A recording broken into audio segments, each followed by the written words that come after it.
Eric Crawford here, Rick Bozich there for WDRB Sports on I don't know, I try to think of what to call this, a lost Saturday, a sucky Saturday, what do you want to call it? It's not good. Not good for the University of Kentucky, which missed a huge opportunity. Not good for the University of Louisville, which is seeing its season slipping away. Hard to believe that that it's happened with both programs right now. Different situations, but a tough day. Yeah, sort of a melancholy Saturday, really. Both teams played at noon, so it was hard to kind of watch both unless you had an iPad or two different TVs going. You watched more of Kentucky. I watched more of Louisville.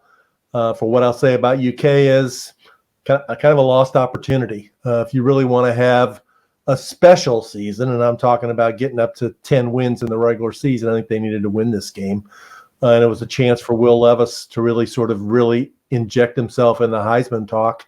And although he played okay and got a serious injury to his finger, obviously, he didn't do that. So got to bounce back and beat South Carolina next week. And then after that, they'll have a test against Mississippi State, which was putting it on Texas A&M the last time I checked. Yeah, you talk about missed opportunity. The problem is they should have won this game. They missed a field goal. They had a horrible special teams day. They missed extra points. They get hit on a safety. They give up 2 points there.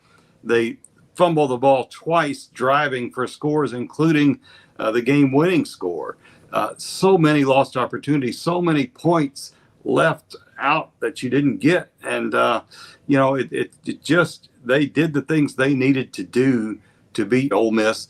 They slowed down Ole Miss's running game to a degree, held it under 200 yards. They did not let a good Ole Miss offense get going at all. And they played a great defensive second half. The defense put them in a position to win, and they didn't win. Will Levis coughs up the ball once. He really got stripped the other time.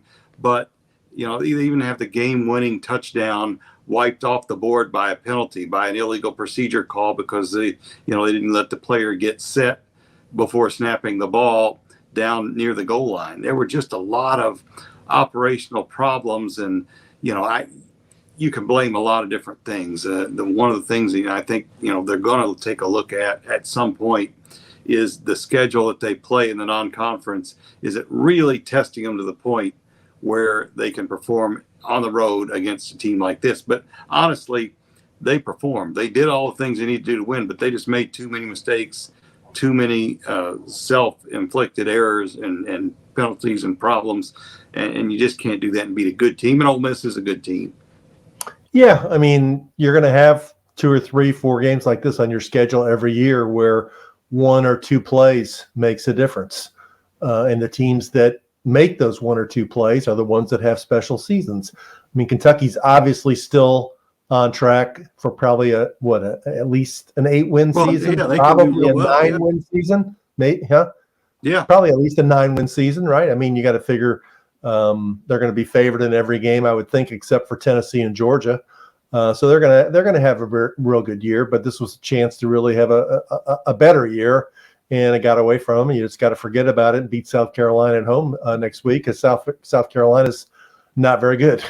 Yeah, we talked about this at the beginning of the year. What's the one thing that you had to watch out for from Kentucky, and that's losing a game that you're supposed to win? And I know that they were 7-point underdogs coming into this game.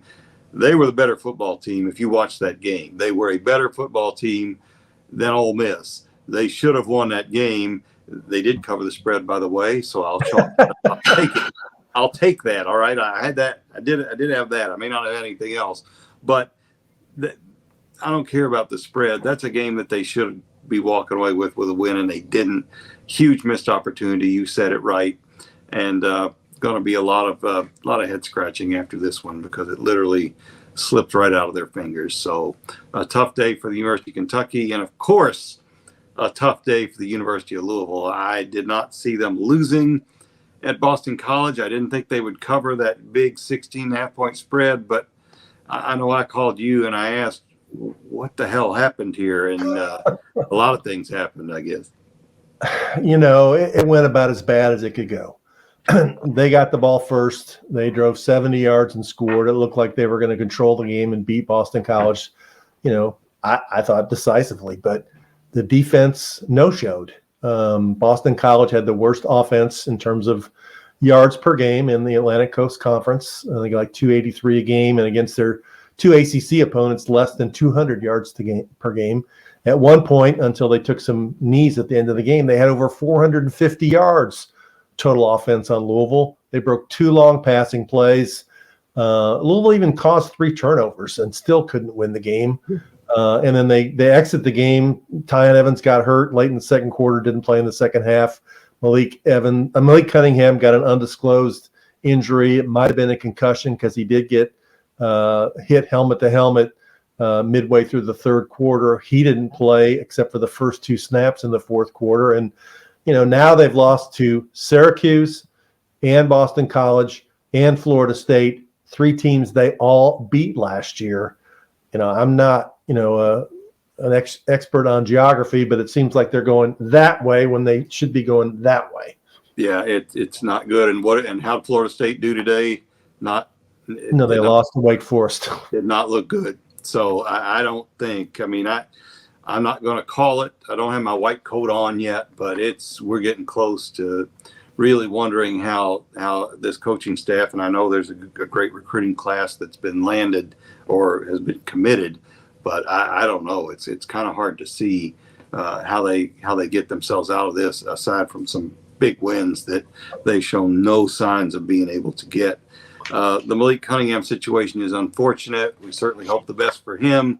At the same time, one of the criticisms of this staff is they haven't gotten another quarterback in place, a significant contributor yet, and they still don't have him.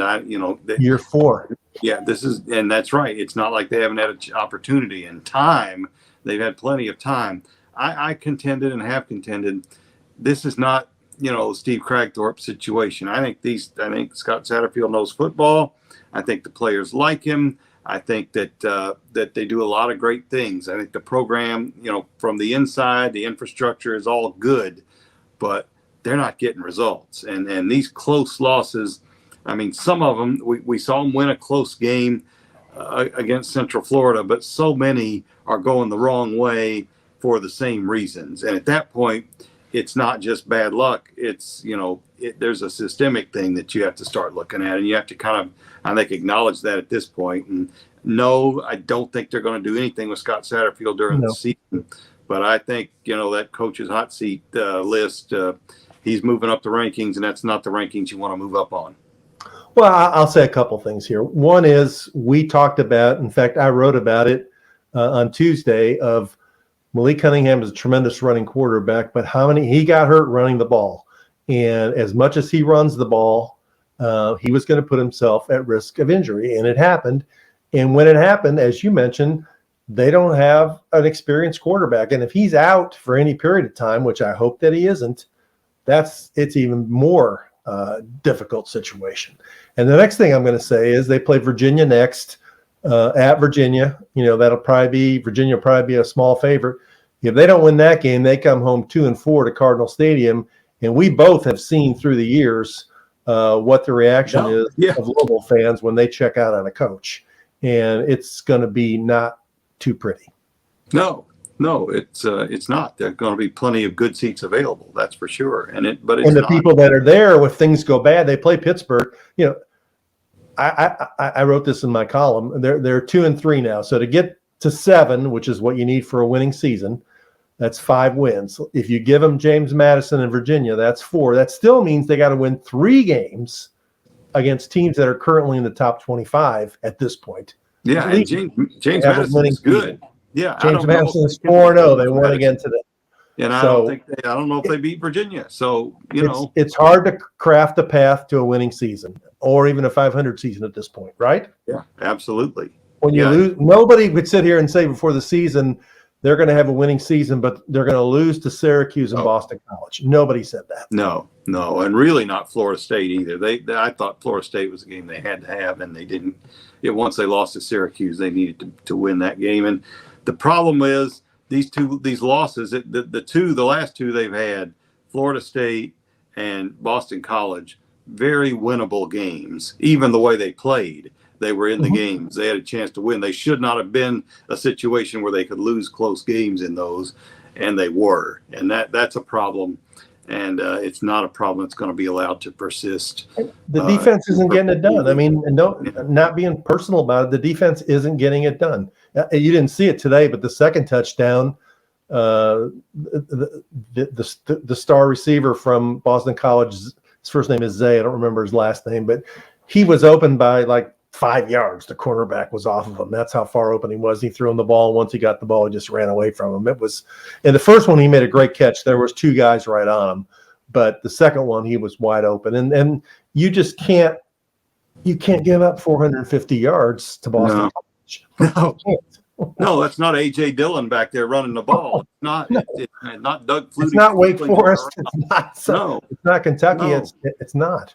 I'm looking, man. I'm looking behind me. I'm trying to see what kind of junk I've got sitting in my shot. Even that's bothering me today. Nothing is going right today. It's all just a wash, just a lost day altogether. Just wipe it off. Watch Saturday Night Live or something. Watch WDRB News, of course, at 10, 11 and all that. But just do something to cleanse your palate, because this was not a good exhibition today, really on either side. I'm disappointed for Kentucky. I thought their defense played great, and their offense let them down. Chris Rodriguez, first game back, he was fine. I thought the running game was a little bit better, but still, offensive line in the very worst situations, just giving way and not giving Levis the time. I feel bad for Will Levis, because he's going to really feel bad about those fumbles. I don't know that they're entirely his fault, because he's back there getting chased and getting pummeled, and it's just a bad situation when you lose, and they could have pulled that game out. But you make the kind of mistakes they made, you probably don't deserve to win. So again, lost day, lost. Wildcats 4-1, South Carolina at Kroger Field next Saturday. Louisville 2-3 at Virginia. And you keep losing, you're going to get the noon kickoffs, and that's what they got next week. It'll be what it is. So high noon again, Rick Bozich. That's what we'll be doing. So let's wash this out, watch this, and then burn it. However you want to do it, burn the tape, whatever you do, get your bad loss rituals out and get them done with, and we'll do the same. And we'll be back next week for WDRB Sports.